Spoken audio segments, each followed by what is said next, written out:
Il n'y avait pas un meilleur sang que celui-là.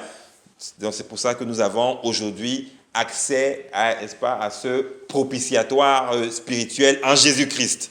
C'est pour cela. Donc, ce péché est volontaire également est donc vaincu par Jésus-Christ aujourd'hui. Cependant, il y a également ce qu'on peut appeler une iniquité. Une iniquité, c'est quand le péché prend racine. Prend racine, plusieurs années, on n'arrive pas, on se bat contre un péché, il n'arrive pas à sortir de notre vie. On vit avec ce péché. Et là, ça devient donc une iniquité et il faut vraiment une délivrance. Une délivrance, c'est le Saint-Esprit en nous qui peut donc venir complètement nous délivrer de l'emprise, n'est-ce pas, du malin. Et parfois, une telle emprise peut venir même de très loin, peut venir, n'est-ce pas, de nos ancêtres. Il y a des péchés comme ça qui se répètent de parents, donc de descendants, ascendant à descendant. Donc, c'est une forteresse à ce moment-là. Et donc, c'est pour ça que ça prend quelqu'un de plus fort pour pouvoir venir donc nous délivrer. C'est donc cette catégorie de péché qui entraîne une délivrance telle que, vous voyez, j'ai déjà à plusieurs occasions ici témoigné de ma délivrance, et c'est donc lorsque le Seigneur voit que vous avez un désir sincère de sortir de cet esclavage, de cette emprise, un désir sincère, et à ce moment-là, vous êtes donc délivré de ce péché.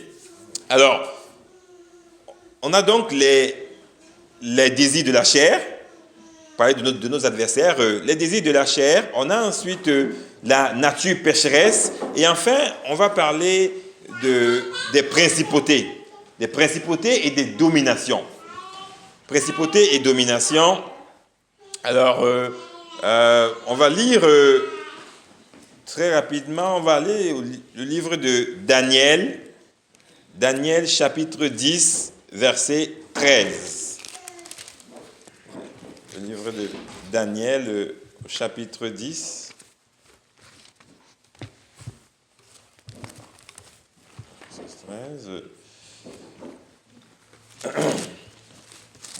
Alors, quand on parle des principautés, Daniel, je pense que c'est le seul qui nous renseigne effectivement sur un certain nombre de choses relativement à ça. Daniel, au chapitre 10, verset 13, je vais lire pour vous. Alors, le chef, Daniel était en prière, il priait, le contexte, il priait pour son peuple, pour la délivrance de son peuple, et au chapitre, et pendant qu'il priait, voilà ce qu'il dit, plutôt je commence au verset 12 pour... ok, on peut... Okay. L'ange, donc, je ne vais pas tout lire, mais l'ange Gabriel vient et je commence au verset 10. Et voici, une main me toucha et secoua mes genoux et mes mains. Puis il me dit, Daniel, homme bien-aimé, verset 11, homme bien-aimé, sois attentif aux paroles que je vais te dire et tiens-toi debout à la place où tu es, car je suis maintenant envoyé vers toi. Lorsqu'il m'eut ainsi parlé, je me tiens debout en tremblant. Il me dit, Daniel, ne crains rien, verset 12, car dès le premier jour où tu as eu à cœur de comprendre et de t'humilier devant ton Dieu, tes paroles ont été entendues, et c'est à cause de tes paroles que je viens. Verset 13, très important, le chef du royaume de Perse m'a résisté 21 jours, mais voici Michael, donc l'ange Michael, l'un des principaux chefs, est venu à mon secours et je suis demeuré là auprès des rois de Perse. Je viens maintenant pour faire connaître, verset 14, ce qui doit arriver à ton peuple dans la suite des temps, car la vision concerne encore ces temps-là. Donc on voit un humain, Daniel, en train de prier. Il se doute de rien, alors qu'il y a une bataille spirituelle tout autour. Il est en train de prier, il y a une bataille spirituelle. Et c'est ce qui se passe au quotidien aujourd'hui. D'ailleurs, lorsque nous sommes en train de prier, avec tout ce que le monde traverse, il y a une bataille spirituelle très forte parce que le temps avance. Le temps avance et on se rapproche, n'est-ce pas, du retour du Seigneur. Donc, quand on dit au verset 13, le chef du royaume de Perse m'a résisté. On peut se dire, mais comment est-ce qu'un humain peut résister à un ange? Mais enfin, il ne s'agit pas d'un ange, il ne s'agit pas d'un humain. Quand on dit le chef du royaume de Perse, en fait, c'est l'autorité spirituelle, c'est la principauté qui est au-dessus du royaume de Perse. Donc, cette principauté, n'est-ce pas, qui est un ange déchu, c'est cette principauté qui vient, il s'agit d'un combat d'ange entre anges. Ce n'est pas un combat d'humain à ange. Donc, c'est clair qu'il s'agit, n'est-ce pas, d'un combat spirituel au niveau du ciel, au niveau sur le plan céleste. Donc, ça nous donne une idée de ce qu'on entend par principauté et domination. Maintenant, on va lire aussi le livre d'Éphésiens, Éphésiens au chapitre 4, Éphésiens, la lettre de Paul aux Éphésiens, chapitre 4, Éphésiens chapitre 4, on va lire,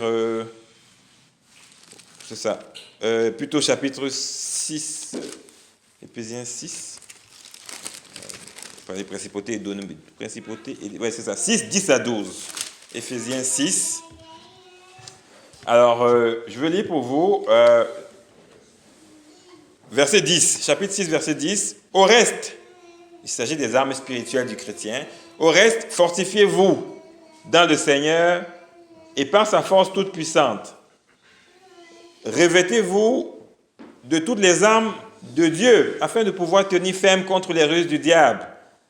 Verset 12. Car nous n'avons pas à lutter contre la chair et le sang, mais contre les dominations, contre les autorités, contre les princes de ce monde de ténèbres, contre les esprits méchants dans les lieux célestes. Donc, Paul nous explique très bien qu'on lutte contre des dominations. Et lorsqu'on parlait donc de l'ange ou de la principauté qui empêchait que le message ne vienne être délivré à Daniel, c'est ce type de combat. Donc, on pourrait aussi lire le livre, on pourrait lire Jean. Attendez, c'est Jean. Est-ce que c'est Jean? Donc, contre ces lieux de combat. Ok, alors, Jean, on peut dire, bon, c'est juste, ok, Jean chapitre 13, verset 2, je lis rapidement pour vous. Il s'agit en fait de Jésus qui parle, qui explique, okay. Pendant le souper, lorsque le diable avait déjà inspiré au cœur de Judas Iscariote, fils de Simon, le dessein de le livrer. Donc là, on voit également donc cette influence démoniaque qui agit. Alors, ce sont des principautés et des dominations qui donc insufflent, qui nous influencent, qui influencent ceux, mais manifestement, qui n'ont pas la vie du Fils en eux. On a également cette confirmation dans le livre de Corinthiens, 2 Corinthiens, chapitre 2, 2 Corinthiens, chapitre 2, versets 10 à 11. 2 Corinthiens, chapitre 2, versets 10 à 11. Alors, au chapitre 2, verset 10, qu'est-ce que Paul dit ici? Il dit, « Or, à qui vous pardonnez, je pardonne aussi. Et ce que j'ai pardonné, si j'ai pardonné quelque chose, c'est à cause de vous en présence de Christ. 11, afin de ne pas laisser à Satan l'avantage sur nous, car nous n'ignorons pas ses desseins. » Donc, c'est important de comprendre que lorsque nous agissons, c'est pour Christ que nous faisons certaines choses, comme nous pardonnons à ceux qui nous offensent, c'est pour Christ, parce que si nous ne le faisons pas, on ouvre des portes spirituelles. Et donc, les principautés qui sont donc au-dessus vont donc en profiter afin de pouvoir nous vaincre dans notre marche, nous faire tomber, nous faire chuter. Donc, c'est très important de veiller à cela. Et également, quand on lit aussi, Éphésiens 4. On revient, on avance un petit peu. Éphésiens 4, versets 26 à 27. Il est dit, 26, « Si vous vous mettez en colère, ne péchez point, que le soleil ne se couche pas sur votre colère, et ne donnez pas accès au diable. » Oui, donc c'est clair là que c'est nous qui ouvrons certaines portes. On ouvre des portes spirituelles et donc ensuite on donne accès au diable et on n'est pas victorieux par la suite. Donc c'est très important cela, ne pas donner accès au diable. Et cela est confirmé également quand on lit 1 Pierre au chapitre 5. 1 Pierre chapitre 5, versets 8 à 11. 1 Pierre chapitre 5. 1 Pierre chapitre 5, verset 8, je lis pour vous. « Soyez sobres, veillez. Votre adversaire, le diable, rôde comme un lion, rugissant, cherchant qui il dévorera. Résistez-lui avec une foi ferme, sachant que les mêmes souffrances sont imposées à vos frères dans le monde. » Ouais, donc, ça confirme tout cela.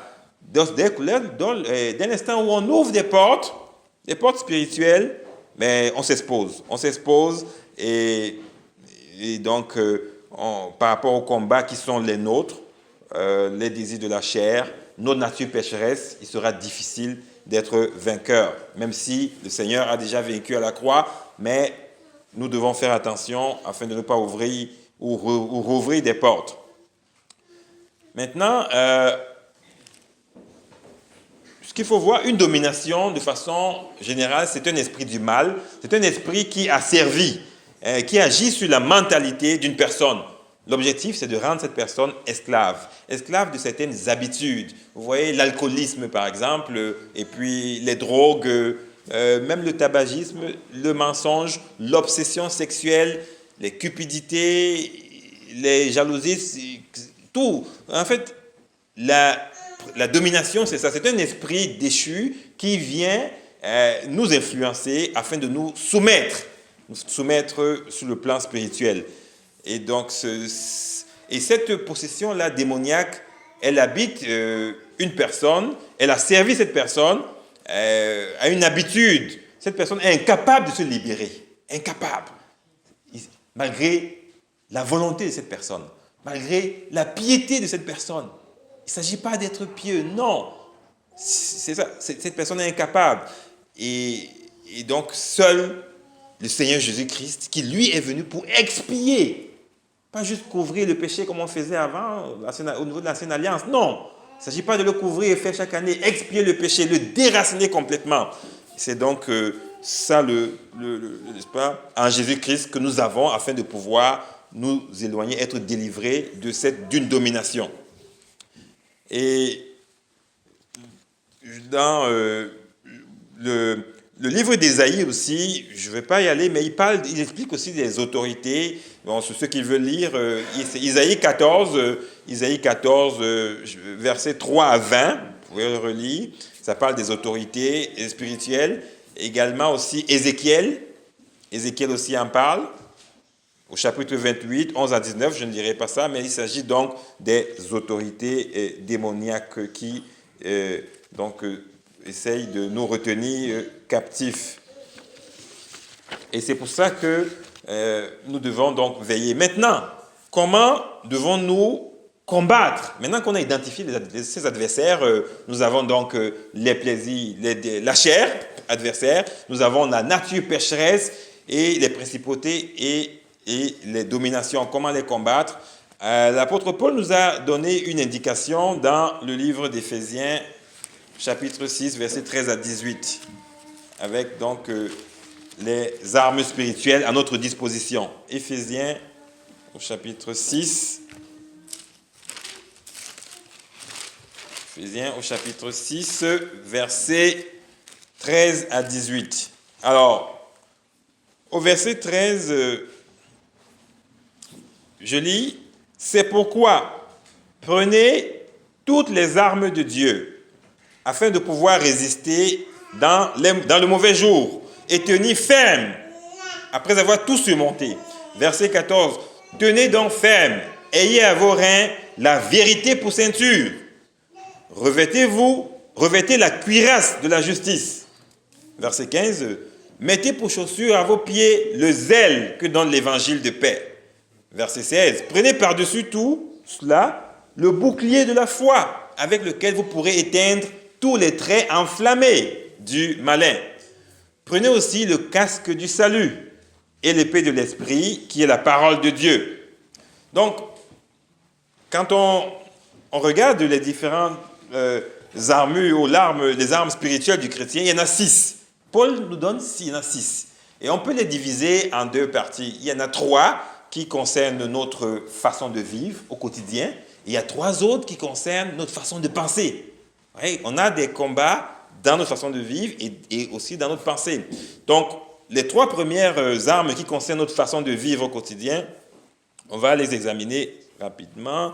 Alors, la première arme, c'est la ceinture. Vous voyez, c'est comme... Vous savez, Paul, quand il écrivait ça, il était en prison et il avait beaucoup d'officiers romains autour de lui. Donc, ça lui a donné sans doute une inspiration et également l'Éternel.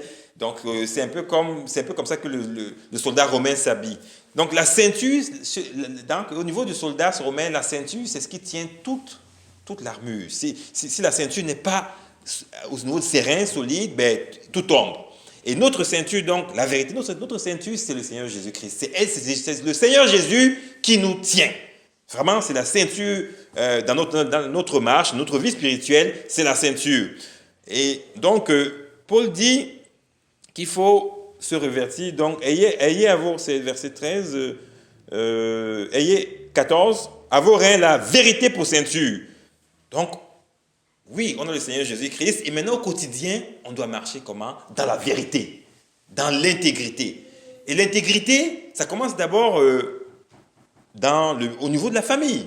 Pour ceux qui sont mariés, intègrent avec leur époux ou épouse l'intégrité. Ensuite, intègrent avec les membres de la famille à l'intérieur, enfants pour ceux qui en ont, et où la famille aussi large, cette intégrité. Et l'intégrité se poursuit au niveau du travail.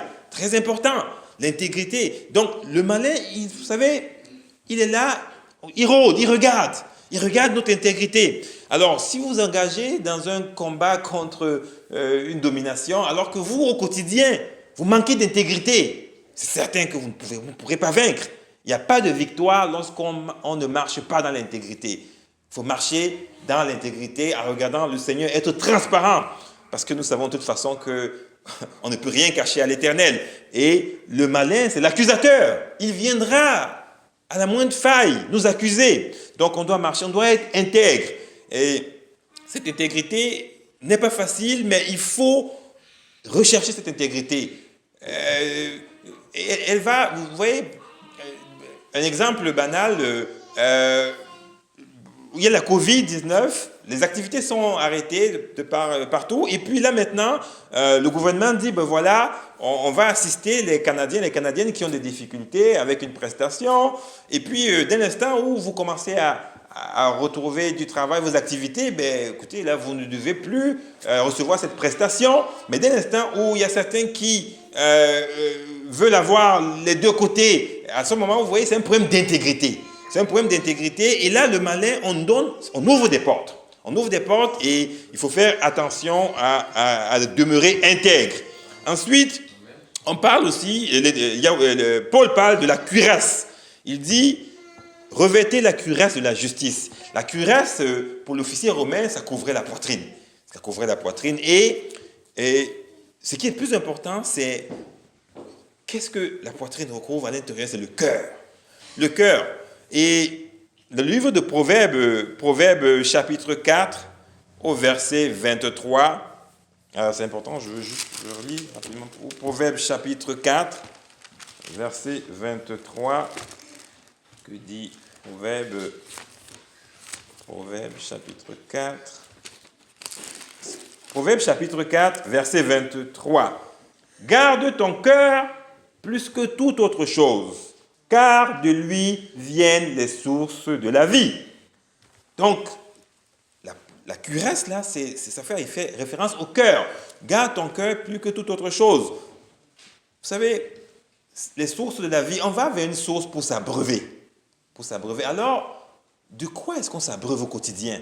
Quand je disais que là, ces trois armes-là concernent notre vie au quotidien, c'est ça. De quoi est-ce qu'on s'abreuve? Si on s'abreuve au niveau des sources polluées, des sources mondaines, mais évidemment, on ouvre des portes. C'est pour ça que le Seigneur nous dit, garde ton cœur plus que toute autre chose. Il faut veiller à ce qu'on entend, il faut veiller à ce qu'on écoute, il faut veiller à ce qu'on regarde. C'est très important, car c'est ainsi que, n'est-ce pas, le péché, en ouvrant ses portes, c'est ainsi que la convoitise et autres rentrent dans la vie. Garde ton cœur plus que toute autre chose. Également, le Seigneur Jésus aussi dans le livre de Matthieu, Matthieu 15, 19, je le lis rapidement pour vous. Matthieu 15, 19, il rappelle également de faire attention à son cœur. Il explique un peu la dynamique avec le cœur. Matthieu 15, Matthieu chapitre 15, verset 19, Jésus dit, mais ce qui sort de la bouche, verset 18, je lis avant, ce qui sort de la bouche vient du cœur, et c'est ce qui souille l'homme. 19, car c'est du cœur que viennent les mauvaises pensées, les meurtres, les adultères, les impudicités, les vols, les faux témoignages, les calomnies. Voilà les choses qui souillent l'homme. Vous voyez, donc c'est du cœur que viennent tout cela. C'est pour ça qu'il est important de revêtir la cuirasse et de la justice afin d'être justifié par l'Éternel. Nous devons donc veiller au cœur, à notre cœur, car c'est de lui que viennent, n'est-ce pas, toutes les sources de la vie. La troisième arme qui concerne notre quotidien, je reviens sur Éphésiens, qui nous parle de cela. Éphésiens. Des chaussures, effectivement. Je parle des chaussures, effectivement. Alors, Éphésiens, chapitre. Alors, les chaussures, mettez pour chaussures à vos pieds le zèle que donne l'évangile de paix. Vous voyez, c'est le mandat que le Seigneur nous a donné. Le mandat n'est pas de faire le combat spirituel. J'entends souvent certains chrétiens qui se disent spécialistes du combat spirituel. C'est vraiment, oui, ok, oui, on doit se défendre. D'ailleurs, remarquez que les armes dont fait état Paul, c'est plus des armes défensives. On n'a pas des roquettes pour attaquer. Non, c'est vraiment, vous allez voir, c'est le bouclier, c'est ce qu'on tient, c'est l'épée, en tout cas. Bref, on se défend spirituellement.